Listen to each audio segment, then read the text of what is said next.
Alright, so this is our pre-shooting video about how we think the gun, performs and stuff like that, and what we think of it after the build. And Brad, do you have anything to add before we start? Well, it didn't take as long as I thought it would. What about the handguard? Except for the gas tube. That was a bit of a pain in the ass. For any of you that didn't watch the assembly videos, what you have to do is you have to drill out or punch out a pin by the gas tube. That's right about in there is where that pin is, and then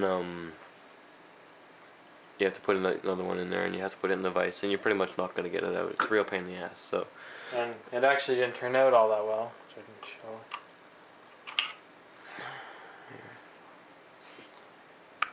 This ended up being really, really loose. Let me see. Yeah, you can kind of see it. This is really loose up in here. It doesn't affect the gun at all. We tried firing it, but yeah. It does stay solid once it's in the gun. It just moves around a lot. Other than that, though, I mean, we did shoot it a little bit, but we didn't get enough to do, a proper evaluation for it. So we're gonna take it back to the range and shoot it again. But this is just, after how many rounds would you figure? Maybe 50 rounds after the mod to say how we like it. Now, when I shot it, I found it pretty nice. The only thing I don't like is how high the scope is off the bore axis. He's just putting that back in there, which doesn't go back that on very easily because it's crooked. But anyway, basically, what we did was we replaced. By the way, I'm using a Smith & Wesson rescue knife as my pointer because I'm cool like that. Basically, what we did is we replaced the stock with a Tapco Is it Intrafuse? Yeah. I know that's what they call their 22 stock, but I don't know if it's the same thing for the SKS. Same kind of stock. Anyway, same idea. If you go on Tapco's website, you'll be able to look up this stock. It's made out of polymer. The quality of the polymer, I think it's alright, What? It's not going back on. It takes a bit of work. I'll just leave it as it is. What? Is it always like that? No. Whatever. Anyway, we'll fix that after. The quality of the polymer is decent, I guess. The one thing that did disappoint me about this stock was this top rail here is part polymer, or it is all polymer. There is a notch on the top of it, so you can still use the iron sights, but I was hoping that'd be metal. But I also wish I could have got the one with the bottom Picatinny rail. Yeah, the spot that we ordered this from does now have the bottom Picatinny rail version and the bayonet cutout version in a couple different color options. But when we purchased these add-ons, this is or when he purchased these add-ons, this is the only option they had really, other than desert tan, and he didn't want that. Colors. Alright, so the durability of it, how do you think it is so far? So far it's worked great. The stock, how do you think it's holding up quality-wise? Really well, seeing as the car stock is only attached with one bolt actually, because the other one stripped. Not a fault of the gun itself or the parts, but just us being idiots, or more specifically me. Scope though. Yeah, we'll get into that later on down the bullet points. Okay, so right now I think we should go with the muzzle brake, which was I think the first thing we put on it. Yeah. How easy was that to install? It's probably the easiest thing to install on the gun so far. It is quite large, I'll compare it to my finger. Yeah, it's a big chunky piece of metal. It weighs a lot. The gun is very front heavy, partly because of the bipod and partly because of that muzzle brake, but I think it's pretty effective because when we shot it a couple times, it did dissipate the energy well. Not to mention it sounds good. Yeah, it sounds good and it looks cool, but I noticed there's a lot less barrel flip, so it does come loose unless you tighten it a lot, so after we brought it back, found out that it was loose and tightened it up plenty, but we'll see if it comes loose again. And there's nothing that you need to take off to put that on there. All it does is it goes right over the front sight. Yeah. So it's pretty easy. Now, correct me if I'm wrong, but you can't fit the cleaning rod in there with that on? Or it's very difficult? I haven't figured out this problem. There's something, it has nothing to do with this, because this all has proper cutouts along the bottom to slide it in right. But up in here, there's a part in the gun that the hole in here in the polymer doesn't line up with the hole in the metal here, so it pushes it up and then it gets stuck in the gun. Okay. Well, yeah, it looks CNC machine. There's a bunch of little metal lines on it to suggest that it was through a lathe or a machine of some sort. So it's not cast. Alright, so now to the bipod. What do you think? What are your thoughts on the bipod? Well, it does what it's supposed to do, and it only costs $20.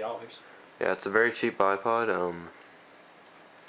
I think it's cast, or it feels cast. The finish is it's decent.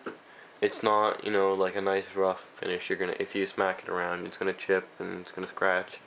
But it is adjustable, fully adjustable. How many positions, I'm not sure, and what the length is, I'm not sure. I'm sorry. You don't know that, do you? No. It doesn't have rubber feet, but it does its purpose, and it flips up to the rear. And the most important thing is it attaches to the bayonet lug. Yeah, you're gonna have to take your bayonet off if you have one on your SKS to put this on. For some of you guys that are into keeping it original, you're not gonna want to put any of this on the gun, I don't think. But that's one of the things you're gonna have to sacrifice. Okay, next. What's next? Want to deal with the trigger? Trigger springs? Yeah. Okay.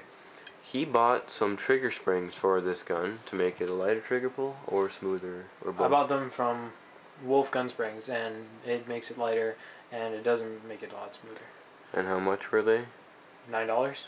Remember, this is at the time of the recording, so don't go all crazy and bitch at me if They're not $9? yeah, if they went up to $20 or something like that, you know, don't be cheap, deal with it. $9 US. I ordered them from Brown Owls. And how do you find it? Well, it was definitely worth the $9 for sure. Oh, okay.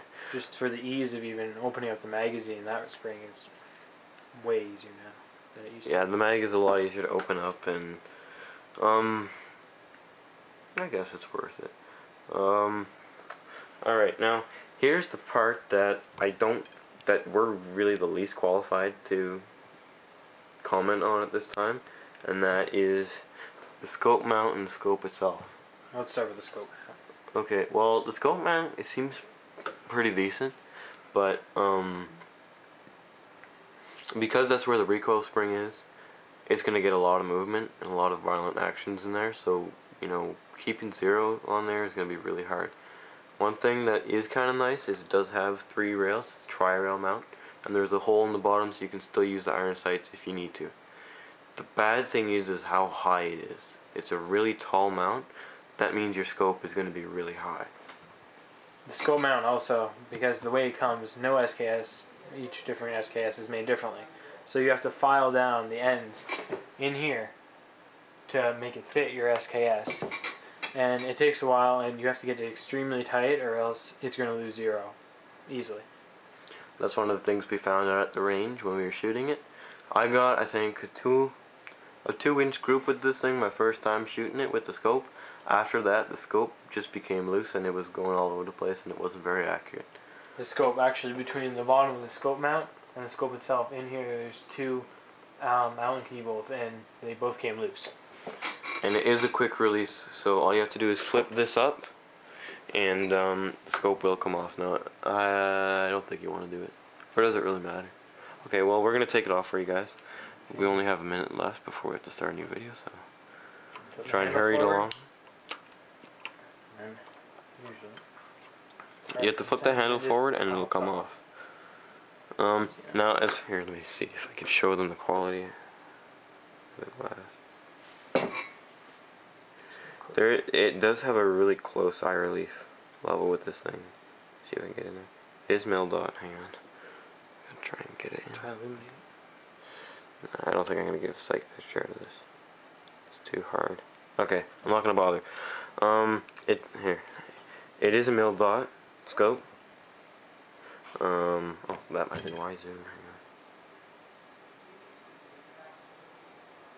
Hang on. Oh. If you guys haven't tried doing this through a camera before, it is extremely hard. Anyway, the glass quality is a little bit, it's alright. I mean, it's not the most clear picture, it's not the most bright picture, but from what I've seen when it was shooting well, it was very accurate. And we're going to continue this in the second part of the talking point. After review. we are done shooting the second time.